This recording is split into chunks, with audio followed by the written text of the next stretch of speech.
Morning. Happy Friday. Today is May 29th and we're going to change it up a little bit. Change of scenery. Do ask, do you shoot these videos in the morning? You can see there, it's going on 8:30 in the morning. Got some new signage, pretty stoked on this. Lights up. A little bright for the video, so we'll leave it off for now, but if you are interested in a custom sign like that, reach out to Delta Cruisers on Facebook and he'll hook you up. Meanwhile, we're going to talk about parts. We're going to start from the front of the frame at the head tube and talk about different steer tube and headset options. And then eventually we'll move our way down into the forks and front wheel, stem options, handlebars, and we'll way back to the saddle, bottom bracket options, rear wheel, calibrating shifters. We'll hit it all. Meanwhile, for today, we're going to talk about steer tubes, the differences. You have threaded, threadless, 1 inch, 1.1 inch. Tools used for pressing on the headsets. And so let me go ahead and get this camera angle switched around and keep it moving. Okay, ready to talk about steer tubes. And this is really important when choosing your fork and investing into parts and headsets. And you know it's a real bummer when you get it and it doesn't fit. So first thing you're going to do is reach out to your retailer or fabricator or your friend, whoever you're purchasing your fork from, and find out what size head tube is on the frame. You'll get one of two answers, either 1 inch or 1.1 inch. So we're going to start here on this side, which is fairly simple. Work our way over here, which is a little more involved. This fork here is very similar to what you'll see on most over-the-counter beach cruisers, Walmart bikes, Costco, whatever it might be, as far as the steer tube. So this is a 1 inch in diameter, threaded. This next fork is also 1 inch diameter, threadless. It's a little bit more rare. Electra likes to use them so they can interchange their forks between their frames and not have to deal with different diameter head tubes and steer tubes. Next fork here is also 1 inch diameter, threadless. It's a triple tree, used pretty heavily in the custom cruiser world. This here is a rare breed of 1.1 inch threaded. Came across this fork quite a while ago and planning to use it, just haven't used it yet, but as soon as I saw it, I jumped on it. And in all cases of peak cycle frames, and most cases with custom fabricated frames, most everybody's using this, which is 1.1 inch head tube with the 1.1 inch threadless steer tube. Let's go ahead and open up these headsets and keep it moving. Moving kind of fast here as we have a lot of information to put out. So here we go. This headset here is designed for the threadless steer tube, whereas the headset over here is designed for the threaded steer tube.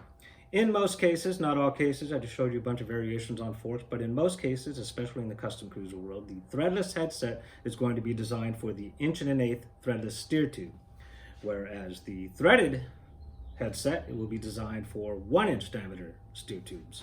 Also, if you're not familiar with this and it's the first time doing it, when you remove it from the box, the pieces come out in order of the way they need to be applied to the head tube or your frame. So pay attention. Don't just take it out of the box and throw it all over your toolbox and you got to figure everything all over again. They come out in order. So here it is. And as soon as I lifted it, this bearing race dropped out. We'll go ahead and separate the two. These are all your top pieces. This is your bottom bearing cup. This race will slide over your steer tube. You'll remove your top tree, of course, slide over, and you'll press it here. This keeps your bearings from flopping around on top of your tree. It's your bottom bearing cup. Make sure to remove your bearings before you press it to the bottom of the head tube, and you'll press it like so. We'll go over the tools for this here also in a minute. Top pieces here, same thing. Top bearing cup, remove your bearings before you press it on. We'll go on like that. This here goes over the top like that. This here is your center cap, which will go over your stem. It comes with a star nut.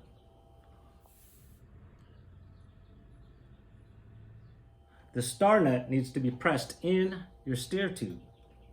There's a tool for this. People have other ways of doing it, but this needs to be pressed in your steer tube and needs to be recessed.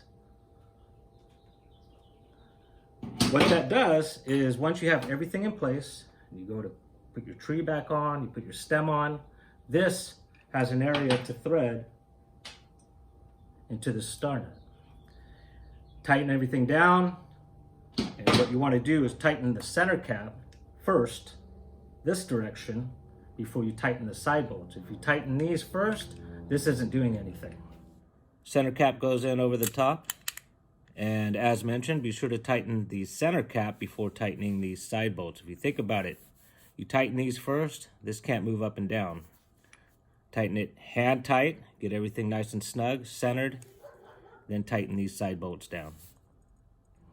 Let's go ahead and move on to the threaded version. We're going to be running through this pretty fast again, so here we go.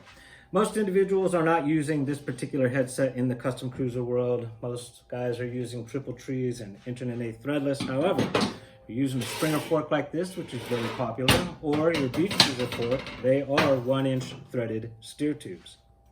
Very much like the threadless, come out of the box in order. I'm going to lift, split it in half. These are all the top pieces. It's your bottom bearing cup. Bearings inside. In most cases, these 1-inch threaded headsets are usually open bearings. If that's the case, you do need to grease them up. Here's the race, just like with the threadless fork. You're gonna put this race up over the top, press it on, keeps your bearings from flopping around. Press the bottom cap into the head tube. I don't have 1-inch head tubes. This is just for demonstration. Top cup, again, remove bearings before you press it on. Press on like that. The biggest difference between these headsets and the whole concept is the fact that these pieces here thread onto your fork. That's why you have a threaded fork.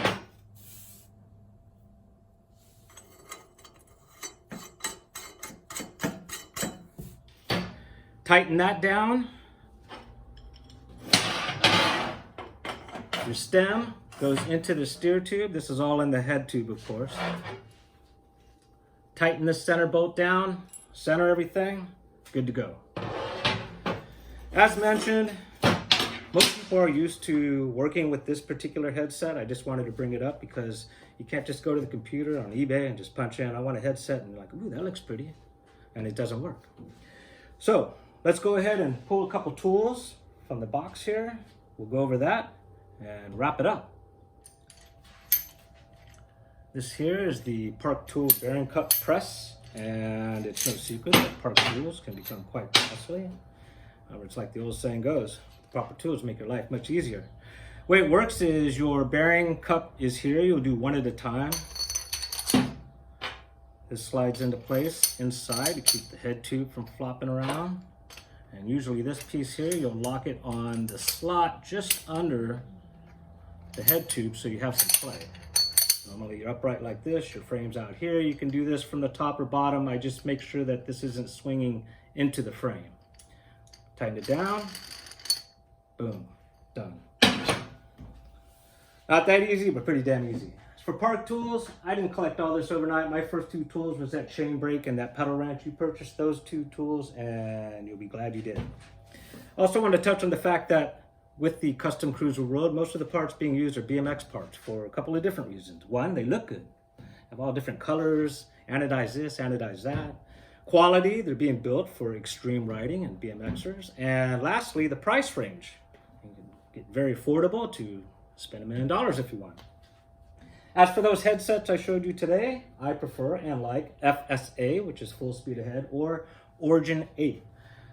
They look good, great quality, price is good. That's pretty much gonna wrap it up. Hope you enjoyed today's version of what's happening with Peak Cycles. And until next time, make it a killer day.